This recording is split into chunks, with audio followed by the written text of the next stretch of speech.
En mai 2012, le Comité pour l'enfance du canton de Lugny décide de faire participer les enfants du centre de loisirs au Printemps du handicap organisé par l'AMI 71. Le Printemps du handicap? Ah bon, c'est quoi ce boxon? Oh, c'est pas le Téléthon, pas le Tour de France, pas les Vendée Globes, pas Bim Bling, pas télévision, pas performance à outrance, pas course à pognon. Plutôt le plaisir du Tour. Juste une semaine du 11 au 20 mai 2012.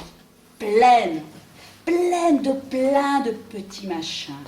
6 concerts, la balade, escapade, roucoulade, en voiture, sans bruit, à Cluny, Joëlette, restaurant, la nuit, partie de cartes, partie de moquis, tea party, tenue extravagante autorisée. Exposition, mimi art, culture, dit, écrit, dégustation, discussion et poésie, à plus finir. Bien plus, encore plein. Le pays de Basse-Bourgogne, celle en bord de Saône, mais de l'autre côté aussi. Il y a un programme. Demandez le programme à l'ami. Mercredi 2 mai, les enfants sont sensibilisés aux problèmes du handicap par la projection d'un film. Qu'est-ce que ça veut dire pour vous, tous ensemble? Tout le monde est ensemble. Tout le monde est ensemble, alors qui? Les gens. Les gens, les gens. Ouais, c'est bien, on y arrive. Ouais, tout le monde, c'est-à-dire les gens qui sont en bonne santé. Les handicapés.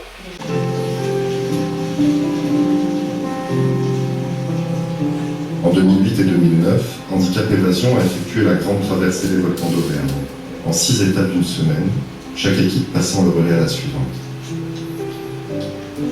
De Vic-sur-Serre au Puy-de-Dôme, en passant par le plomb du Cantal, le bec de l'Aigle, le Puy-Marie et le Sancy, 150 randonneurs, dont 30 personnes à mobilité réduite, ont participé à cette belle aventure. Joëlle, administratrice du CECL, anime un débat sur le film avec les enfants. Peut-être que quelqu'un te tendra la main pour que tu l'aides à grimper. Peut-être il peut dire qu'est-ce que ça veut dire, on ne sait toujours pas. Comment ça? Je comprends pas. Par exemple, s'ils montent du bois, on ne sait pas s'ils veulent prendre, s'ils veulent sentir. En fait, c'est toi qui essayes de déchiffrer. En fait, par exemple, une personne qui ne parle pas, elle communique quand même, mais autrement. Elle ne communique pas par l'usage de la parole, elle communique autrement. Donc toi, c'est à toi d'essayer de déchiffrer. Moi, je travaille avec eux au quotidien et quelquefois, je me trompe, je ne comprends pas forcément ce qu'elle veut me dire. Mais moi, à l'intérieur, je me dis, peut-être qu'elle me demande ça et je le fais. Et après, je me dis, ah non, c'était peut-être pas ça. Et en fait, il ne faut pas avoir peur de se dire, je vais l'aider à faire ça, peut-être que je me suis trompée et tout. Jeudi 3 mai, on prépare les Joëlettes avant la randonnée qui nous conduira au belvédère de Burgy. Donc, ce qu'il faut, c'est que toi, planté derrière, là, tu tiennes en fait, toi, le rôle de la personne qui est derrière, c'est de tenir la personne en équilibre. Mais sur la roue, logiquement, tu n'as pas d'effort à faire. Celui qui est devant, lui, par contre, ne s'occupe pas du tout de la gelée, il tire. Il a le harnais, il tire. Ça commence mal. Une roue de Joëlette est dégonflée. Jean s'active avec la pompe.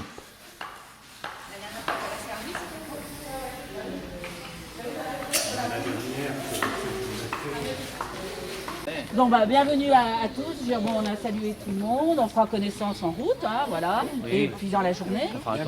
Voilà, oui. Donc là, on va aller à Burgy, donc c'est la montagne là-haut, c'est pas très loin, c'est une petite promenade de 3 km. Au départ, on avait prévu plus de prendre des chemins, mais vu la pluie qui a été ce jour, on va prendre uniquement une route. Voilà. Mais bon, c'est pas une route très passagère. Et ça va être agréable aussi au sommet, on aura une belle vue, enfin bon.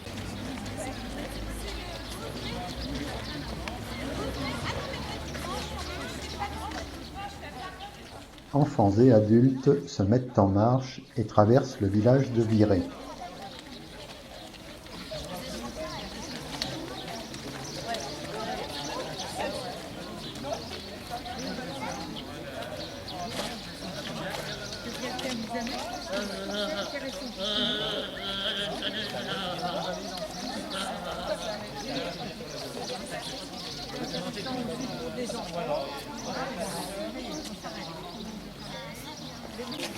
Il y a longtemps que je t'aime.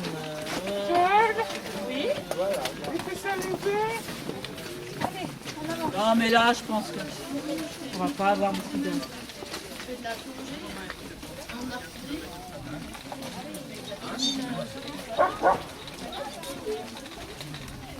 Mais là, c'était les vacances, donc j'avais pas de séance. C'est pas moi qui s'appelle comment? Ah d'accord. Et on a rigolé parce qu'on s'est dit, oula, ah oui, donc, ça c'est communication. En communication, c'est bon. Après une petite pause, la marche vers le belvédère de Burgy reprend. Il travaille. Voilà. Ah, j'aime bien faire des frayeurs.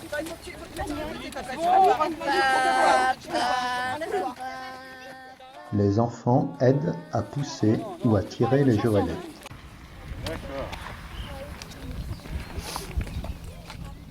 L'église de Burgy est en vue.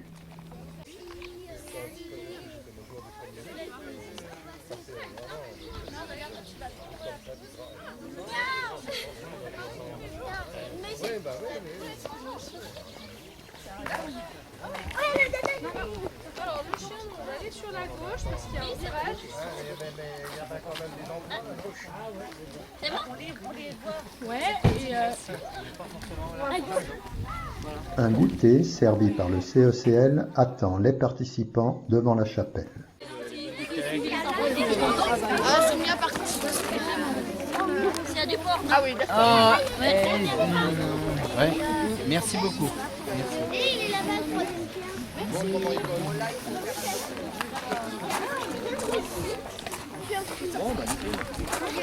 Une petite saucisse.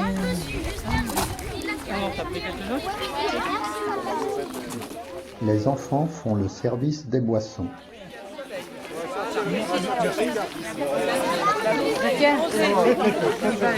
Ah,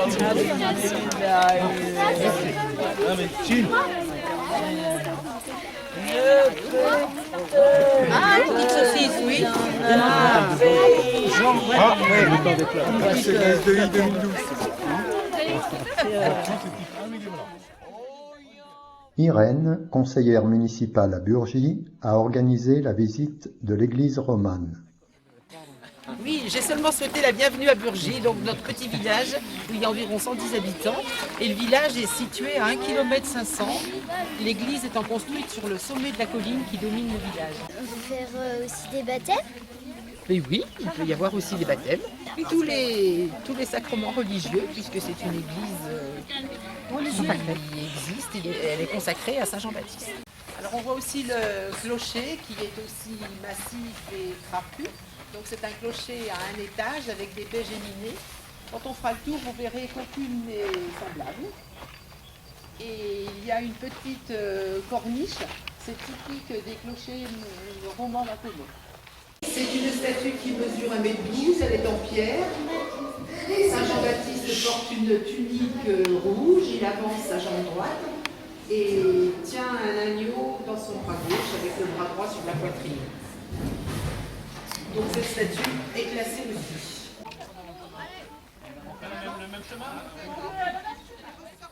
Après la visite, retour au centre de loisirs pour un repas en commun.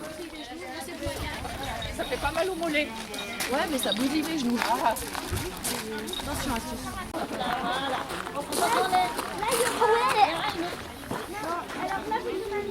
Attends, pas tout de suite, pas tout de suite. Non, Là, vous tournez à droite. Là, tournez à droite. À gauche maintenant, à gauche. Et voilà, c'est bon, là on est sur la route. Non, mais toi, tu tires uniquement avec la jambe, hein, pas avec les mains. D'accord. Donc, en fait, faut que ce soit comme ça. La route sinueuse traverse le vignoble et les bois.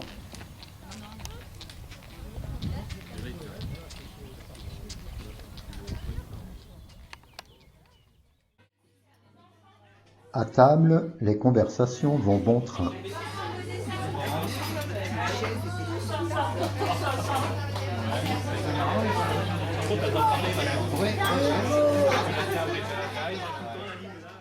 Et un petit slam de Dominique.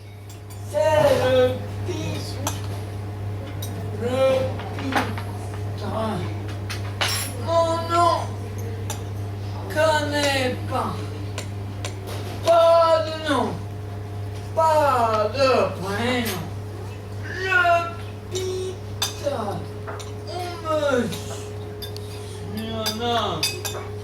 Il faut quand même que je ne suis pas tout triste. Dominique termine en s'affublant d'un gros nez rouge. Le lundi, on fait la poésie et la géographie. Le mardi, on fait l'informatique et des problèmes. Le jeudi, on fait du sport et de l'anglais. Et le vendredi, on fait l'histoire. Je vous jure, hein, monsieur. Rafraîchissement au dessert avec des glaces pour les convives et une gamelle d'eau pour les chiens guides d'aveugles.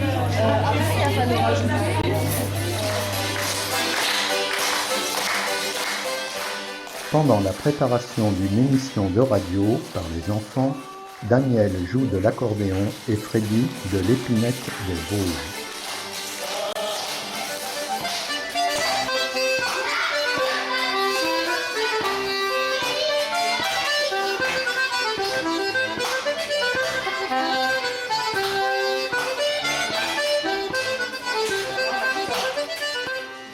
Bravo Daniel pour cet air entraînant qui donne envie de danser.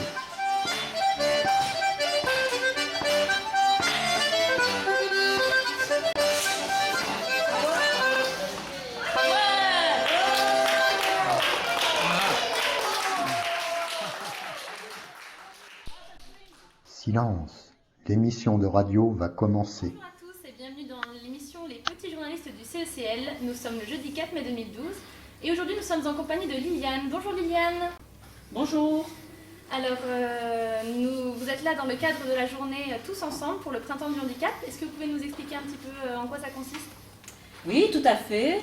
Voilà, donc cette journée Tous Ensemble est née d'une rencontre en fait entre Freddy et Daniel autour de la musique au départ. Et Daniel lui a parlé du Printemps du handicap qui allait se dérouler au mois de mai dans la région mâconnaise. Et donc, ça nous a tout de suite fait tilt. Avec Freddy, on s'est dit, ah là là, mais le CECL pourrait très bien participer. Et voilà, l'idée a fait son chemin, et avec les directeurs du centre, les animateurs, et tous les bénévoles qui travaillent autour du Printemps du handicap, on s'est, voilà, Freddy a rencontré plusieurs fois les personnes, et le projet est né. Et voilà, la journée a pu se dérouler. Donc déjà, merci à vous d'être ici. Les enfants ont donc préparé quelques questions concernant les joualettes. Donc on écoute tout de suite la première question. C'est Laurine. Bonjour Laurine. Alors on t'écoute Laurine. Qu'est-ce que c'est une joëlette ? Qu'est-ce que c'est qu'une joëlette ? Une joëlette, ça fonctionne sur le principe d'une brouette, c'est-à-dire que c'est un siège qui est monté sur une roue de mobilette avec 4 brancards, 2 à l'avant et 2 à l'arrière. Et donc ça permet aux personnes handicapées de pouvoir aller en montagne. Une seule roue permet que l'on puisse passer partout, non seulement dans les chemins mais aussi à travers prés. Voilà, et il faut donc 2 personnes pour manipuler la joëlette, une pour les brancards avant, une pour les brancards arrière. Est-ce que c'est dur ?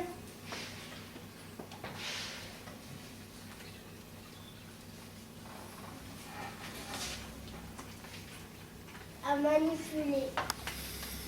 Oui, enfin, c'est surprenant et on craint vraiment de renverser la personne qui est dans la joëlette, que ce soit surtout lorsqu'on est en position de pousser, c'est-à-dire en fait de guider, d'équilibrer la joëlette. Et le souci constant, c'est celui-là, ne pas faire tomber la personne qui est installée dans la joëlette.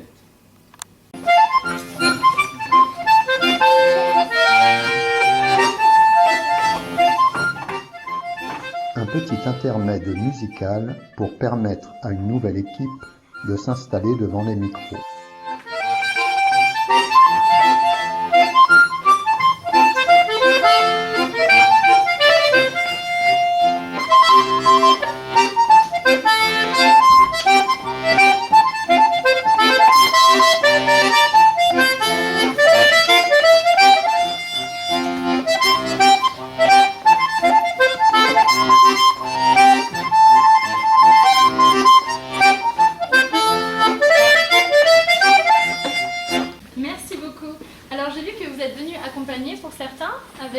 De très jolis chiens. Donc si je ne me trompe pas, on a Cookie, Austral et Astuce. Donc les enfants ont bien sûr beaucoup de questions à poser vis-à-vis des chiens. Donc on va commencer avec Raphaël.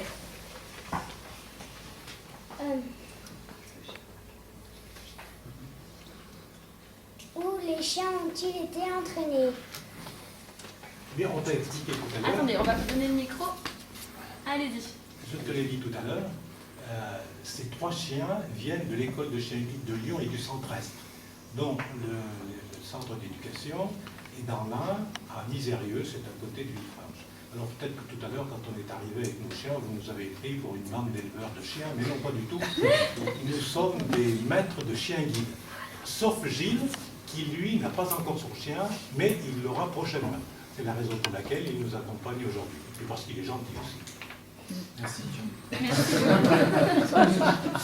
Merci. Il a 65 ans. Comment le chien sait-il où il doit aller? Donc qui veut répondre? Non, allez, je vais t'expliquer. C'est tout simple. Tu sais, c'est pas des chiens savants. Hein. C'est un chien comme les autres. Si tu le regardes bien, il a une tête devant, une queue derrière, 4 pattes dessous et des poils sur le dos. Mais une fois qu'on lui a mis le harnais, c'est l'accessoire métallique qui nous permet de le tenir et de savoir ce que fait le chien. Donc à partir du moment où il a le harnais, il travaille et il nous guide. Et il obéit aux ordres qu'on lui donne. Nous allons donner la parole à Dominique, président de l'AMI 71. Bonjour à tous. À l'AMI, on n'est pas pour les discours. On serait plutôt pour les slams poétiques. Eh, l'ami, le printemps arrive. Tu en es où avec ton H? Nous, tes partenaires, tes frères de galère, avec ou sans contrainte handicapante, on ne t'a pas attendu. La meilleure preuve, c'est aujourd'hui à virer. Voilà, donc merci à tous. Je vous donne rendez-vous, enfin à tout le monde aussi, aux manifestations du printemps du handicap qui va commencer là le 11. Donc on donnera des tracts. En fait, on y est déjà. On y est déjà, en fait, oui, c'était, oui, en fait, c'est les prémices, quoi. Hein. Voilà, on n'a pas fait vraiment dans les dates, mais c'est une manifestation du printemps du handicap. Voilà, merci à tous et puis bonne fin de journée. À bientôt. Merci Liliane, et bien merci à tous ceux qui nous écoutent et on se retrouve très vite dans l'émission Les Petits Journalistes du CECL. Bon, ben voilà.